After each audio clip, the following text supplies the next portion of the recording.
నమస్తే. సామాన్యుడి చేతిలో సామాజిక అస్త్రం నెంబర్ 1 న్యూస్కి స్వాగతం. నేను Ravindra.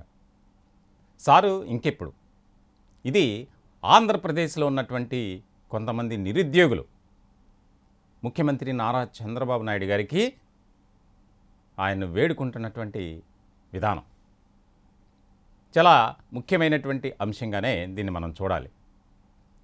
Andhra Pradesh public service commission APPSC ద్వారా అనేక పోస్టులకు సంబంధించి భర్తీ అనేది జరుగుతుంది.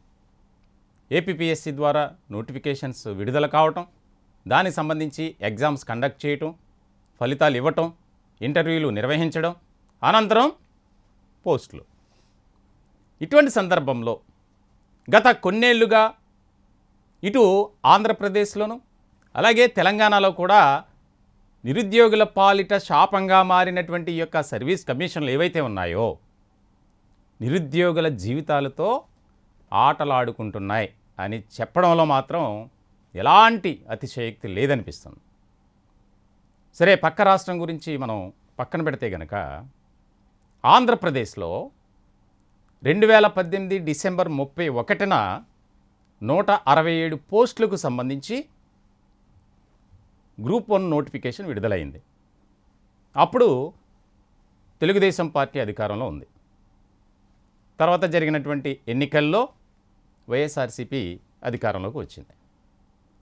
ఇటువంటి సందర్భంలో 2019లో దానికి సంబంధించి ప్రిలిమ్స్ ఎగ్జామ్స్ జరిగాయి. తర్వాత మెయిన్స్ నిర్వహించారు. ఫలితాలు కూడా విడుదలయ్యాయి 2021లో. ఇక్కడ ముఖ్యమైనటువంటి అంశం ఏంటంటే ప్రిలిమ్స్ దగ్గర నుంచి ఏదో ఒక రకమైనటువంటి వివాదమే. ఈ 167 మంది కష్టపడి చదివి, అంటే లక్షల మంది ప్రిలిమ్స్ రాశారు. ప్రిలిమ్స్లో కొంతమందే క్వాలిఫై అయ్యారు. మెయిన్స్లో క్వాలిఫై అయిన వారికి ఇంటర్వ్యూలు నిర్వహించారు, పోస్టులు కూడా ఇచ్చేసారు. కట్ చేస్తే మళ్ళీ ఈ యొక్క న్యాయస్థానాలు ఇచ్చినటువంటి ఆ పోస్టులను క్యాన్సిల్ చేయండి, నోటిఫికేషన్ రద్దు చేసి మళ్ళీ మెయిన్స్ ఎగ్జామ్స్ని కండక్ట్ చేయండి అని చెప్పి ఒక జడ్జిమెంట్ ఇచ్చింది. ఇక్కడి వరకు అలా ఉంచితే కనుక కొంతమంది ఎన్నికలకు ముందు ముఖ్యంగా ఏవైతే ఈ బాధితులు ఉన్నారో అలాగే నిరుద్యోగ జేఏసీ కూడా ఈ గ్రూప్ 1 ఎగ్జామ్కి సంబంధించి అనుసరిస్తున్నటువంటి విధానాలు కానీ అలాగే ప్రభుత్వాలు ముఖ్యంగా గత 5 ఏళ్ల పాటు అధికారంలో ఉన్నటువంటి వైఎస్ఆర్సీపీ ఏ రకమైనటువంటి వైఖరి కలిగి ఉంది అనే దాని మీద ఎన్నికలకు ముందు తెలుగుదేశం పార్టీ అధినేత నారా చంద్రబాబు నాయుడు గారిని కలిశారు. మేము అధికారంలోకి రాగానే మీకు న్యాయం చేస్తాం, మాకు ఓట్లేయండి. ఏ నాయకుడైనా ఏ పార్టీ అయినా వారిని అభ్యర్థించేది కోరుకునేది అదే. ఎన్నికలు జరిగాయి, ఫలితాలు వచ్చాయి, కూటమి అధికారంలోకి వచ్చింది, ముఖ్యమంత్రిగా నారా చంద్రబాబు నాయుడు ఉన్నారు. ఇప్పుడు అధికారంలోకి వచ్చి 5 నెలలు గడుస్తున్నప్పటికీ ఏదైతే కోర్టుల యొక్క తీర్పులను అనుసరించి మళ్ళీ నిరుద్యోగులకు న్యాయం చేయాల్సినటువంటి ఈ ప్రభుత్వం ఎక్కడా కూడా దాని గురించి మాట్లాడటం లేదు. ఎందుకు ఈ యొక్క మొండి వైఖరి కనబరుస్తున్నారు అనేది ఇప్పుడు ప్రధానమైనటువంటి అంశంగా మారింది. రాష్ట్ర రాజకీయాల్లో నిరుద్యోగులు ఏ రకమైనటువంటి పాత్ర పోషించారో మనకు తెలుసు. తెలంగాణకు కనుక ఒకసారి మనం వెళ్తే తెలంగాణ స్టేట్ పబ్లిక్ సర్వీస్ కమిషన్లో ఎన్ని అక్రమాలు, ఎంతో అవినీతి. 2 ఏళ్ల పాటు రాష్ట్రాన్ని పరిపాలించినటువంటి కేసీఆర్కు నిరుద్యోగుల సెగ ఏ స్థాయిలో ఉందనేది మనం చూసాం. కాబట్టి నిరుద్యోగుల జేఏసీ కానీ ఎవరైతే ఎన్నో ఆశలు పెట్టుకొని ఈ యొక్క పోస్టుల కోసం వెయిట్ చేస్తున్నారో వారంతా వేడుకునేది ఒక్కటే, సార్ కోర్టు తీర్పును అనుసరించి మళ్ళీ ఎగ్జామ్ కండక్ట్ చేయండి మహాప్రభు.